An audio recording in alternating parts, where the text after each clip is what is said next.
Bienvenue sur Teach. Je peux vous dire beaucoup de choses au sujet de Dieu, mais il y a une chose que je peux dire en mettant ma main à couper, c'est que Dieu ne vous abandonnera jamais. J'en ai les preuves personnelles, j'en ai les preuves bibliques. Et ça, c'est une parole digne d'être entendue. Dieu ne t'abandonnera jamais. Et j'aime comment il le formule ça lui-même. Je ne t'abandonnerai jamais. Je ne te délaisserai jamais. Toute cette semaine, il s'agit de donner des paroles d'encouragement qui viennent de la parole de Dieu pour fortifier notre foi, parce que je pense qu'en cette semaine en particulier, Dieu aimerait amener ça dans le cœur de quelqu'un, redresser son front, lui dire « Je veux que tu sois fort et j'ai des projets avec toi. » Et la parole pour aujourd'hui, c'est que « Je ne t'abandonnerai jamais. » Alors, let's teach. Grandissons ensemble.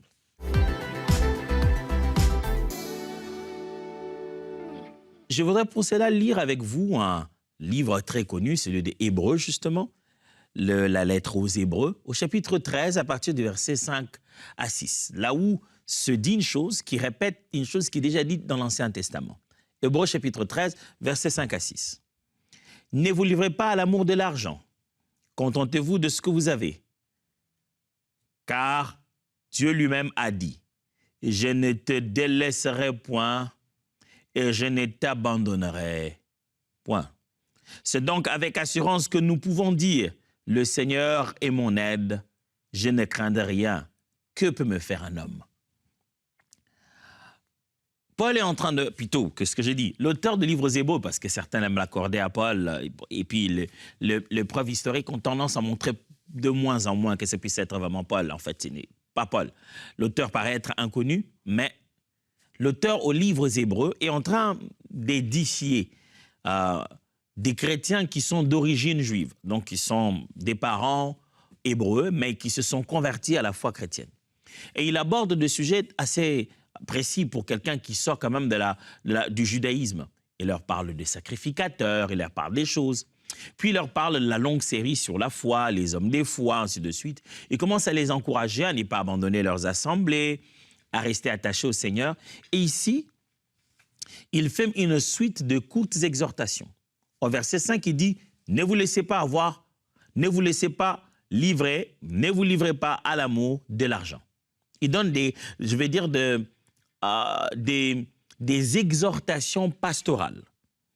Maintenant, là, il donne des instructions. Il devient très instructif. Il leur dit « Faites pas ci, faites pas ça. » Alors, il leur dit « Ne vous laissez pas prendre par l'amour de l'argent. » Il n'a pas dit par l'argent, l'amour de l'argent. Les sentiments qu'on a vis-à-vis de la possession.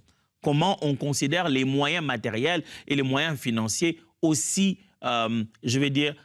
importants, aussi utiles dans notre vie. Quelle est la place qu'on accorde au fait d'avoir des moyens financiers? Il dit, contentez-vous de ce que vous avez. Ce que vous avez, vous avez. Il n'a pas dit, n'ayez rien, parce qu'il ne faut pas avoir de l'argent. Il a dit, non, non, non. Ce que vous avez, c'est bon. Il faudra que votre bonheur soit parfait avec ce que vous avez maintenant. Vous ne pouvez pas perdre votre bonheur à cause de la quête d'en obtenir plus. Et il dit, pourquoi tout ça? Car Dieu lui-même a dit. Oh, ok. Voici une chose. J'aime bien le fait que cette phrase, l'homme d'Hébreu vient le sortir dans un contexte pour assurer et rassurer les chrétiens que Dieu prendra soin de nous financièrement. Il sort cette phrase dans un contexte de besoin financier. Ne vous attachez pas à l'amour de l'argent, contentez-vous de ce que vous avez, car, c'est-à-dire c'est la justification. J'aimerais justifier le contentement, j'aimerais justifier le fait que je vous demande de ne pas vous attacher à l'amour de l'argent par cette parole que Dieu a donnée. Car Dieu lui-même a dit, je ne te délaisserai point et je ne t'abandonnerai point. C'est donc avec assurance que nous pouvons dire, le Seigneur est mon aide, je ne craindrai rien, que peut me faire un homme? Alors, l'homme d'Hébreu leur dit, voici pourquoi nous avons cette attitude, même attitude que le psalmiste. La phrase qu'il emprunte là, c'est la phrase de David. L'Éternel est mon aide, l'Éternel est mon secours. De qui aurais-je peur? Je ne craindrai rien. Que peuvent me faire les hommes? C'est une phrase de David. Il dit, nous pouvons aujourd'hui parler comme David, rassurer que tout est pris en charge, je ne peux pas avoir peur des hommes, que me feront les hommes, je ne peux rien craindre. Nous nous rassurons de ça parce qu'un des domaines importants de notre vie, qui est un domaine financier, est déjà pris en compte par cette phrase que l'Éternel ne nous abandonnera jamais. Que l'Éternel ne nous délaissera jamais. Je ne sais pas quelles sont vos difficultés financières en ces derniers temps. C'est peut-être pour payer vos frais académiques, vos frais scolaires. C'est peut-être pour amener quelqu'un à l'hôpital pour régler une facture. C'est peut-être pour organiser votre mariage. Ou c'est peut-être pour bâtir un temple, aider l'œuvre de Dieu à évoluer. Les problèmes financiers et les problèmes économiques ne sont pas des choses à avoir peur. Aujourd'hui, les chrétiens, quand ils s'approchent de Dieu, ils pensent que s'ils veulent lui parler de l'argent ou du matériel, ils sont charnels et loin du royaume de Dieu. Non, mes frères, Dieu est là pour exaucer à ces besoins-là aussi. Et d'ailleurs, pendant qu'il nous a mis sur la terre, c'est pour exaucer à ce besoin-là. Il voudrait qu'on continue à rester dépendant de lui et en collaboration avec lui pour pouvoir résoudre ces problèmes sur la terre. Quand vous demandez à Dieu avoir à manger une promotion, même quand vous ne le demandez pas, vous l'accorde. Ce n'est pas pour dire que ce sont des choses qui sont loin de son trône, dont il ne s'en occupe pas. D'ailleurs, pour marquer combien il est important que le Fils de l'homme vienne en plein milieu de la réalité économique de l'être humain pour pouvoir donner solution à ces problèmes, le tout premier miracle de Jésus était dans une fête en changeant l'eau en vin. Ce geste était très prophétique et très symbolique, mais c'était en plein milieu d'un besoin économique et familial, un genre de besoin qu'on aurait dû résoudre par l'argent. Ici, l'homme d'Hébreu dit: l'argent ne devait pas être la seule motivation sur la terre, on ne doit pas en faire une poursuite. Ce que nous avons, gloire à Dieu avec. Il n'a pas dit ne travaillez pas. Non, il a dit ne perdez pas votre paix parce que vous n'avez pas l'argent. Et il dit, voici une des choses qui doit vous assurer et vous rassurer en matière de ce que peut acheter l'argent. Si vous êtes en train de chercher de l'argent, c'est pour vous avoir des possessions et avoir des garanties. Et pour tout ça, Dieu fait une promesse à ceux qui lui appartiennent. Il ne les abandonnera jamais et ne le délaissera jamais. Qu'est-ce que cela veut dire pour nous aujourd'hui? Frères, je ne sais pas combien ils vous ont dit qu'il faut payer, mais l'or et l'argent appartiennent au Seigneur. Il a le moyen des ressources naturelles, il a les cœurs qu'il peut tourner à sa guise. Dieu peut résoudre ton problème d'argent sans passer par des finances. Et moi qui te le dis, j'en ai vécu plusieurs fois l'expérience, où Dieu a donné une solution sans passer par l'argent. Solution qui demandait de l'argent, sans que je n'aie vu un seul rond. Et l'affaire est réglée. Je ne connais pas ce problème. Je ne sais pas combien on vous a demandé d'avoir comme garantie en banque. Je ne sais pas, vous avez tiré votre relevé en vous disant « Ouf, je n'ai presque rien, est-ce qu'ils vont me faire confiance avec ça ?» Votre Dieu ne vous abandonnera jamais.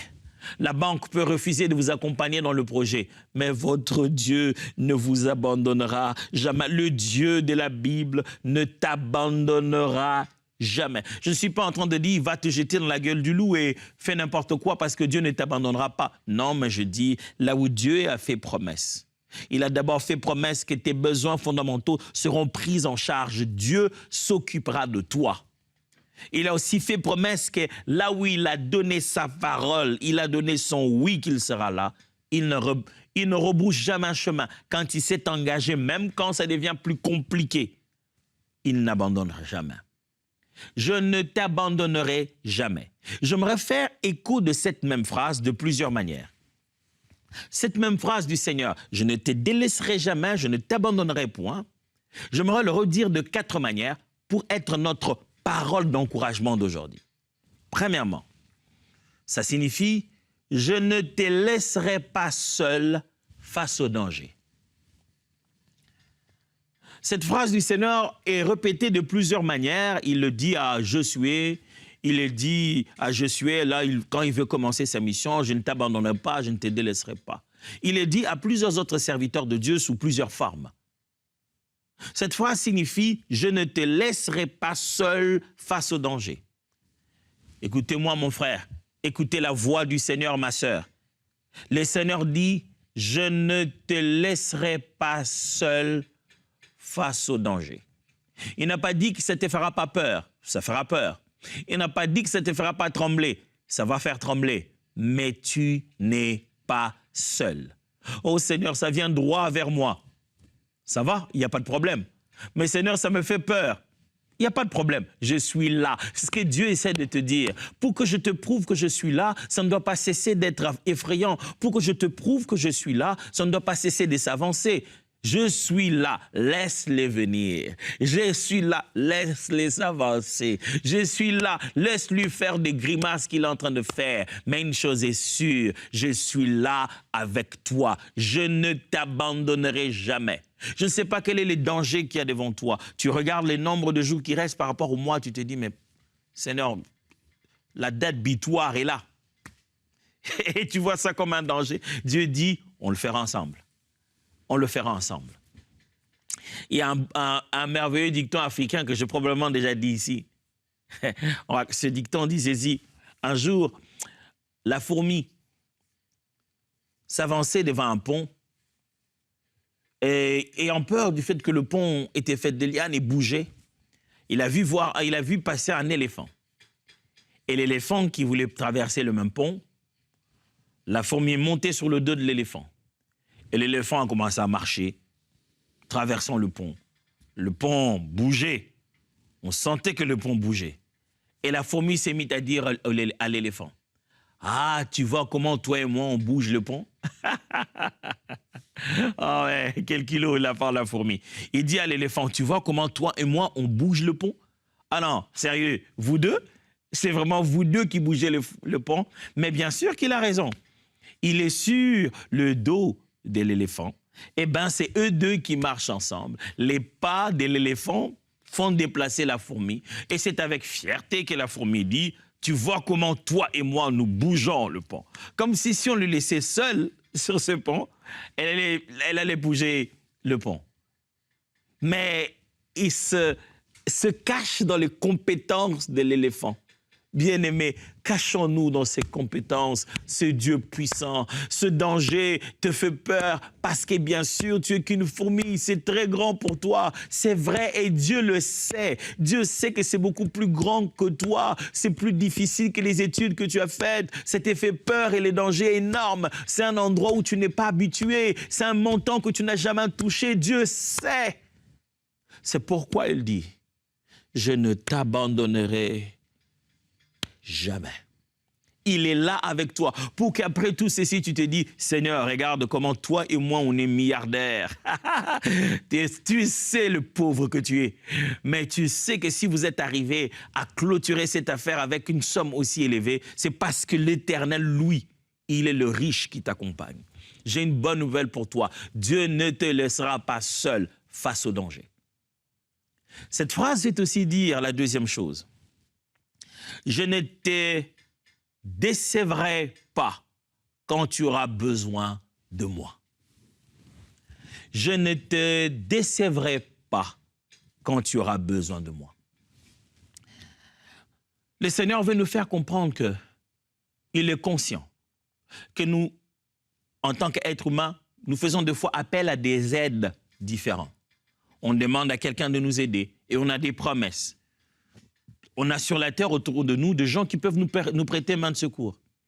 Mais que quelquefois, malgré la promesse donnée, malgré le sérieux de l'individu à pouvoir t'apporter de l'aide, il arrive que celui qui veut nous aider ne soit pas en mesure de le faire. Et on est déçu. Parce qu'il ne prend plus le téléphone, parce qu'il n'est plus disponible, parce qu'il n'a plus le moyen qu'il avait promis avoir, et même plus, parce qu'il est même mort. Dieu dit ceci, « Je suis une source si sûre que quelle que soit l'heure, le temps, le moment où tu viendras me consulter, je ne te décevrai jamais quand tu auras besoin de moi. Quand tu as besoin de Dieu, il sera là. » Oh, c'est vrai, pasteur, c'est bien de le dire, c'est beau d'entendre. Dieu était où quand moi je criais là-bas, Seigneur, Seigneur, viens au secours. Je demandais à Dieu, je pleurais pour qu'il ne meure pas. Vous savez, nous les êtres humains, nous pensons avoir besoin de Dieu dans une direction. Et on a l'impression qu'il n'est pas venu. Or, son absence là, c'était sa meilleure façon de se glorifier. sa présence à là où tu étais inconscient était plus importante que sa présence à là où toi, tu voulais voir consciemment qu'il est là. Je peux te garantir une chose, même quand tu as eu l'impression qu'il n'était pas venu au moment où toi tu le voulais, Jésus, quand il vient, Lazare finit par être ressuscité. Il y a le témoignage de guérir Lazare et le témoignage de ressusciter Lazare. Il a choisi de le ressusciter pour que la gloire soit plus grande. Dieu ne te décevra jamais quand tu auras besoin de lui. Mais pasteur, justement, j'ai besoin de lui maintenant. Je disais à Dieu, Seigneur, si je peux avoir au office que ces 4 000 $, ça peut résoudre mon problème. Oh non, tu veux couper juste la partie visible de l'iceberg. Ce n'est pas à ça que Dieu sert. Dieu est un Père si bon qu'il voit ce qui est caché.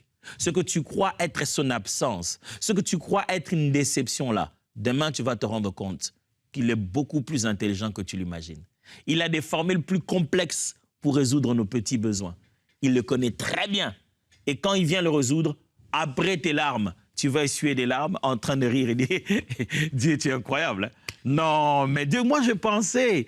Ouais, aujourd'hui tu as l'impression qu'il n'a pas été là. Mais je ne connais personne que Dieu est déçu. Je connais les gens qui ont pleuré en disant « Seigneur, que tu m'as déçu. » Mais je ne connais personne que Dieu, lui, ait conçu, prévu, organisé une déception. Les hommes peuvent ressentir, avoir l'impression, consommer même, souffrir dans leur cœur d'une impression de déception.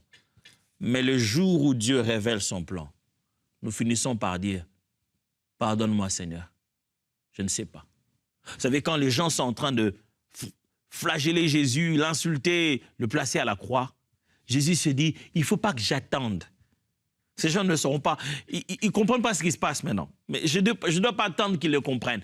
Pendant qu'il est encore à la croix, il dit « Père, pardonne-leur. » Ils ne savent pas ce qu'ils sont en train de faire. Combien de fois nous pleurons? En fait, nous ne pleurons pas parce que Dieu nous a déçus. Nous pleurons parce que nous sommes inconscients de ce qui se passe véritablement. Parce que Dieu, de son côté, il ne déçoit jamais. Troisième sens que cette phrase de « je ne t'abandonnerai pas, je ne te délaisserai pas », troisième sens que cette phrase peut avoir, c'est que je ne manquerai pas à mes responsabilités sur ta vie. C'est ce que Dieu est en train de dire. Dieu dit, je connais mes responsabilités. Je suis père, je suis gardien, je suis secours, je suis ami, je suis protecteur, je suis pourvoyeur. Je connais mes responsabilités. Rapha, Jireh, Tidkenu, Mekadishkem, je connais mes responsabilités. Je suis le Dieu qui doit te défendre, apporter justice, te sanctifier, te mettre à part, te donner la paix, te porter la guérison. Je connais mes responsabilités. Et je ne manquerai pas à mes responsabilités sur ta vie. Frère, ce n'est pas nous qui donnons une description de tâches, un cahier des charges à Dieu, en disant, écoute, pour être Dieu, voilà, moi je pense que pour être un Dieu pour moi, par exemple, tu sais, moi j'ai beaucoup de choses, j'ai beaucoup de besoins. Pour moi, un Dieu, c'est celui qui, tôt le matin, il me réveille déjà, vers 3 heures pour que je le prie.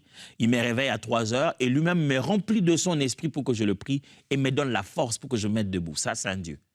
Et quand je finis de prier, c'est lui-même qui prépare déjà mon chemin avant que je puisse sortir, qui se rassure que mon bus sera à l'heure.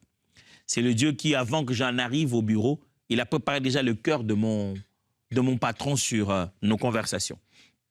C'est le Dieu qui se rassurera que cette journée-là que je vais manger, vous aurez fait une longue liste de ce que vous pensez être pourvoyeur, ami, secours.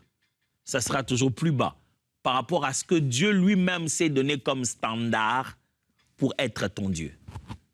Le standard que Dieu lui-même s'est donné à se manifester en Dieu dans ta vie sont plus élevés que ce que tu penses qu'un Dieu doit être. En fait, il ne s'appelle pas Dieu. Vous savez que Dieu n'est pas Dieu. Dieu est... Ok, je dois préciser cette phrase avant que certaines ne l'aient écoutée que celle-là. Quand je dis Dieu n'est pas Dieu, ça veut dire le mot Dieu, c'est une fonction en fait. Ce n'est pas une nature, ce n'est pas un nom propre. Dieu, c'est une façon que nous utilisons comme terme pour identifier un être aussi élevé, pouvant être source de nos ressources, nous pouvons être créateurs de ce que nous sommes. Dieu, c'est un mot que nous, on utilise pour définir ce qu'on n'arrive pas à définir. Et donc, les limites que nous accordons à ce concept appelé Dieu, Dieu n'en souffre pas. Le concept, c'est que je suis en train de dire ici, le concept ne lui est même pas adapté. C'est pourquoi il dit, notre Elohim n'est pas comme leurs Elohim. C'est en tentant de se rapprocher de notre compréhension de lui que Dieu se fait appeler Dieu. Et il dit, il est Yahweh, et il dit, je serai pour vous un père, je serai pour vous un Dieu, je vais jouer ce rôle, cette fonction. La nature de Yahweh est plus élevée que le concept humain d'un Dieu. Voilà, c'est ce que je tente de dire ici. La nature de sa personne est plus élevée que ce que nous pensons qu'un Dieu doit être. Nos critères de divinité sont rien par rapport à la nature réelle de Adonai.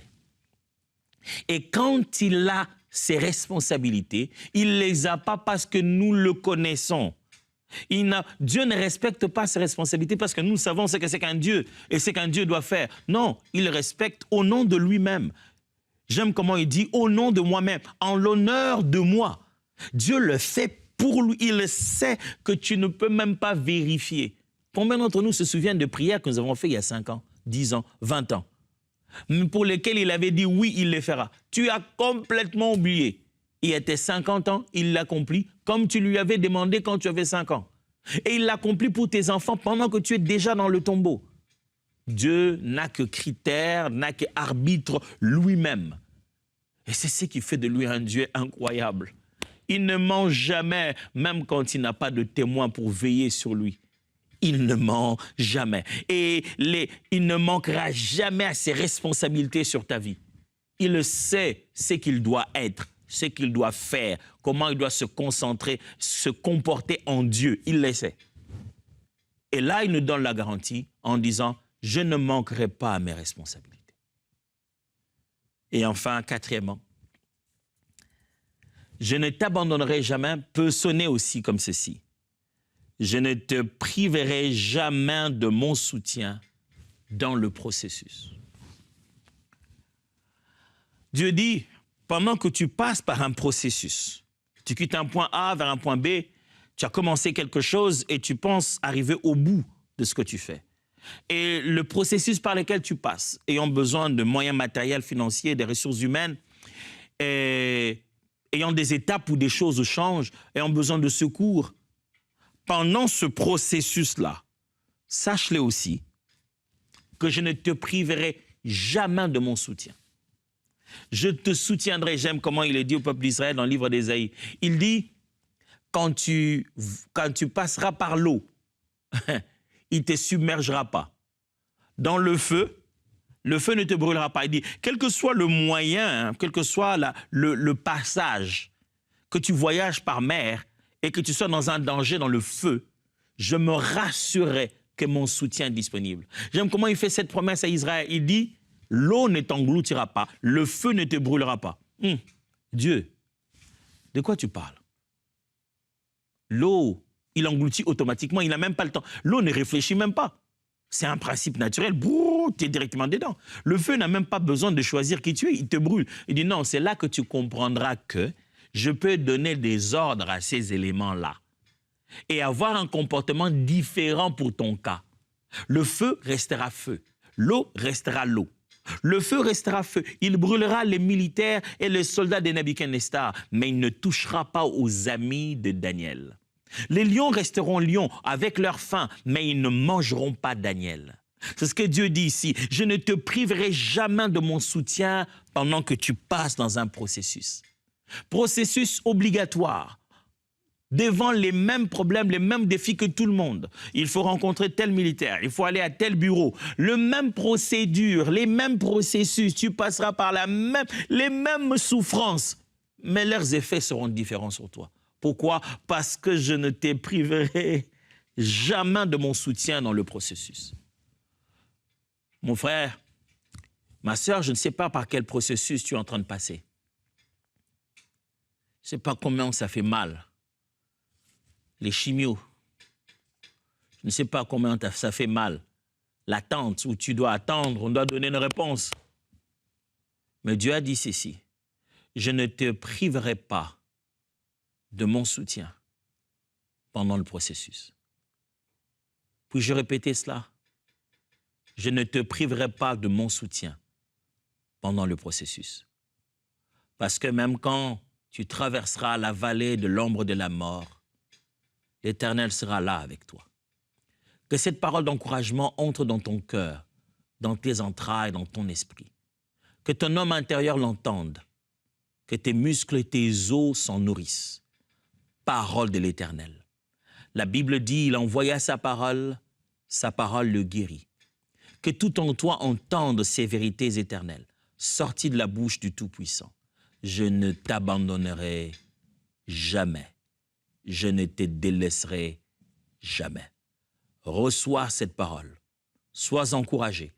Regarde le nord, fixe devant, et tu verras qu'il a toujours été là. Il n'est jamais allé nulle part.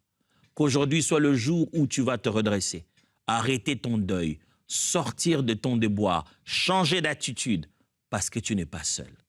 Dieu est avec toi. Alors, reçois cette parole et que Dieu te bénisse. Voyons-nous demain pour clôturer cette semaine. Bye.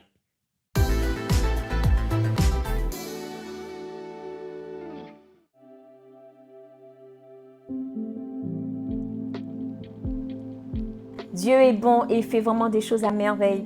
Je vais vous raconter ce qu'il a fait pour moi et comment il m'a exaucé. Donc, ça faisait 1 ou 2 mois que je ne travaillais plus, que j'avais pas de renouvellement de contrat. Et voilà, honnêtement, je commençais un peu à désespérer. Et lors de l'émission, le jour où la foi déplace les montagnes, j'ai décidé de mettre ma foi en action. J'ai décidé de prier avec ferveur.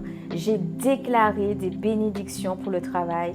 J'ai déclaré que les portes du travail étaient ouvertes pour moi. Et j'ai prié avec ferveur ce jour-là. Et l'après-midi même, ça a été instantané. L'employeur m'appelle pour me dire que je travaille le lendemain. Et en raccrochant, j'ai éclaté de joie. J'ai vraiment remercié le Seigneur. J'ai été vraiment...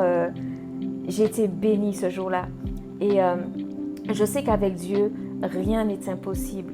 Dieu, en fait, il fait vraiment des choses en son temps et il exauce ses enfants. Et ça, je suis convaincue à ce jour. Je suis vraiment convaincue. Et voilà, donc je veux vous encourager encore à prier le Seigneur, à demander avec ferveur, parce que Dieu, en fait, il exauce vraiment la prière de ses enfants. Donc, soyez bénis et fortifiés. Oh, wow! Dieu peut faire des choses incroyables.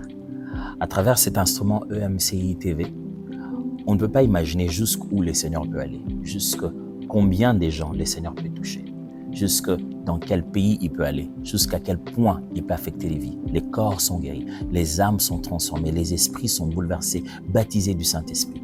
Dieu veut utiliser EMCI TV.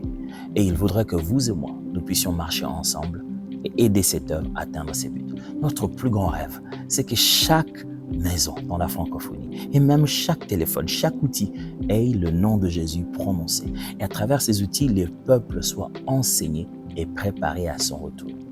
Devenez donc partenaire avec nous pour accompagner cette œuvre à se réaliser. Pour devenir partenaire avec EMCI TV, simple. Allez juste sur emcitv.com/don. Vous trouverez un formulaire, remplissez-le avec votre cœur. Selon ce que le Seigneur vous mettra entre vos mains, donnez ce que Dieu vous donnera. Et nous, tout ce qu'on va faire, c'est foncer avec l'évangile de Christ en ayant votre support.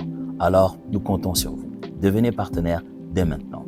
Bienvenue dans la famille des MCI TV. Dès maintenant, rejoignez la famille des partenaires qui donnent pour voir des vies transformées partout dans la francophonie.